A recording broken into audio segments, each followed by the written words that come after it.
Good morning, I'm Dave Chrisitie with your LaRouche Organization Daily Update for Thursday, October 16th.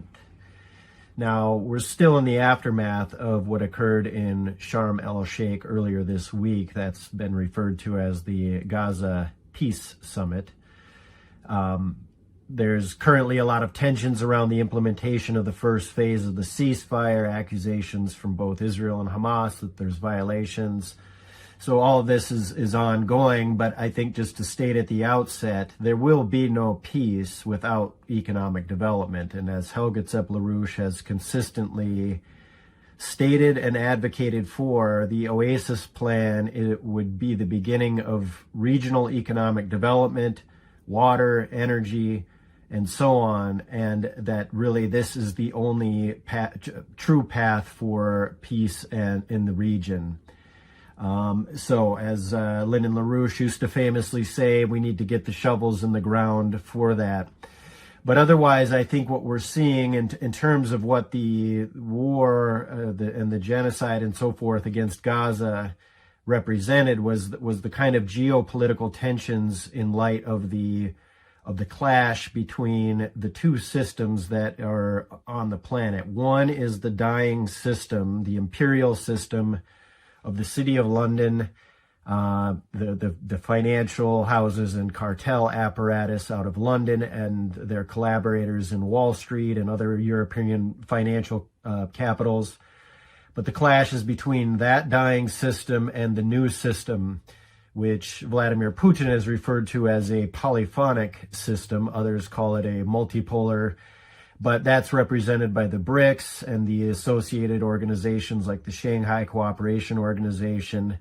But these are new institutions developing, saying we reject the old colonial system and instead seek a new system of collaboration between nations and a protection and pursuit of sovereignty and so forth.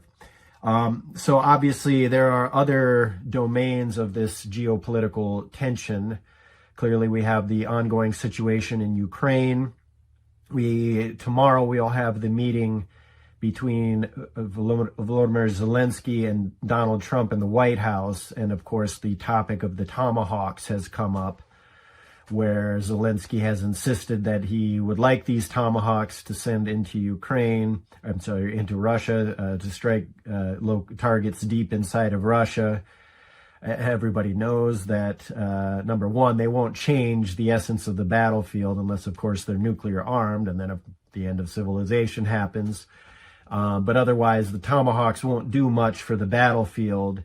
However, as the Russians have made clear, it will derail whatever is going on in terms of U.S.-Russia relations and the intended improvement of those, or at least stated intention by Trump and the openness by the Russians to do that. Now, the other, I think, in terms of that, the situation in Ukraine represented one of the significant geopolitical clashes. We have the ongoing economic clash signaled by the exchange of economic limitations from China on the question of rare earths and certain magnets that are essential for the high-tech industry of AI and the military-industrial complex and other matters of the U.S. economy. And then, of course, Trump's response threatening that there will be 100% tariffs if not resolved, and so on. And of course, Scott Bessent and other geniuses within the Congress are threatening 500% tariffs. As you know, I mean, these guys might as well make it 1,000,000%. It doesn't make any difference after this. But that's the tension around the economic clash. And of course, we have the ongoing situation concerning Iran, whether there's going to be an Israeli strike backed up by the United States, as well as Venezuela, which we did have Trump authorizing the CIA deployments into Venezuela, as well as the circling of B-52s in the recent days in the vicinity of Venezuela. And I think just to quickly cite Douglas McGregor on the matter of Venezuela, he said, Venezuela looks like another disastrous regime change fantasy cooked up by the same people in Washington who brought us bankruptcy in Afghanistan, Iraq, Libya, and Syria. So certainly an apt statement from somebody who knows this from the inside, that is Colonel Douglas Macgregor. But I think in looking at all these conflicts, you've got to pull back and look at the map of these areas of tension and view them that these are tension points to disrupt the future of humanity. Namely, that is, the future of humanity will be defined by the development corridors outlined by Lyndon and Helga Zepp-LaRouche when they discussed these development corridors, the sprawling network across the planet, as the idea of a world land bridge. And this is already in effect with China's Belt and Road Initiative. And I think certainly if you look at the question of the Oasis plan, the beginning of the water and energy needs for Southwest Asia, this would ultimately, as Helga Zepp-LaRouche said, be part of the integration into the Belt and Road, ultimately as the crossroads between civilization as it once was under the Silk Road concept, connecting Africa to Europe, to the Asian continent. And I think that is, again, what could occur today. But whereas that was the historic crossroads of civilization, I think the future crossroads would be defined through the Bering Strait connection, connecting the Eurasian landmass and, of course, the African continent on the other side, all the way to the Americas, down, effectively creating a link that would go from Tierra del Fuego in South America all the way to Johannesburg in South Africa. That's the future of humanity.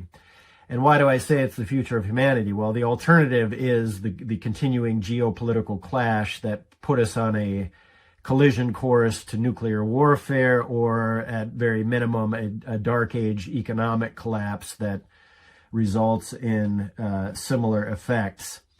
Now, from this standpoint, I think it should just be clear that looking at these geopolitical conflicts, clearly the British manipulations in their historic playground of what they call the Middle East, but which should be seen as Southwest Asia. That's, of course, what we see in the crisis in Gaza and the broader regional potential for regional conflagration that exists in that region.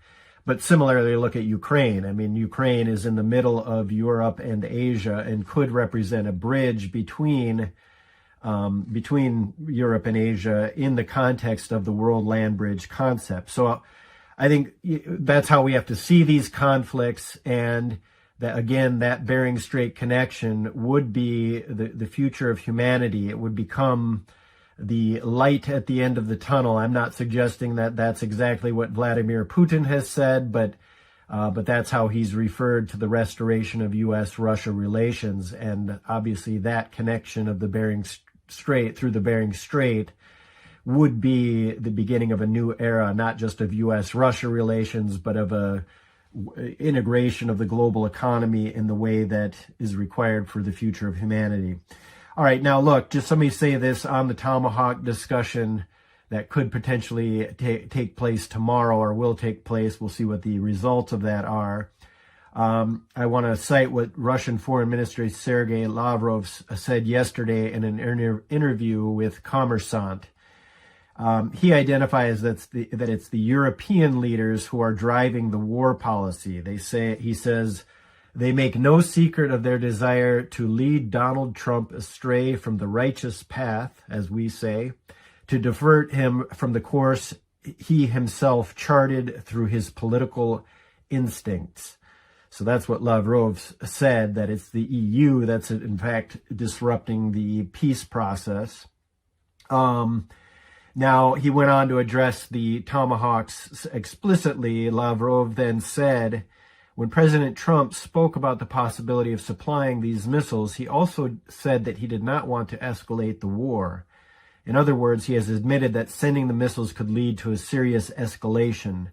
Ukraine would no longer have anything to do with it, and went on to say that it would be a colossal damage to normalizing U.S.-Russian relations. Now, Ukraine would have nothing to do with it. That's obviously a reference to that these missiles cannot be launched by Ukraine. They must be launched by either U.S. military or contractors, and that means a direct, more direct than it already is in terms of the proxy war that's going on, but a direct clash between the United States and Russia from a military standpoint. Now, I think echoing Lavrov, the FSB director Bortnikov has also identified the European leader as sabotaging the peace plan, however, and pursuing war. However, he identifies the FSB director, that's effectively the FBI equivalent in the United States, but FSB director Bortnikov identified that it is the British who are the ones manipulating the European Union, and said that that this is a result of he said this at a meeting of security chiefs in Uzbekistan, of which he was obviously a participant. But he said that the Western elites, seeing their global dominance fade, are using special operations to, quote, establish total control over allies and dependent states. He said that the British steered Brussels' position toward derailment of any resolution of the Ukraine conflict through provocations and disinformation.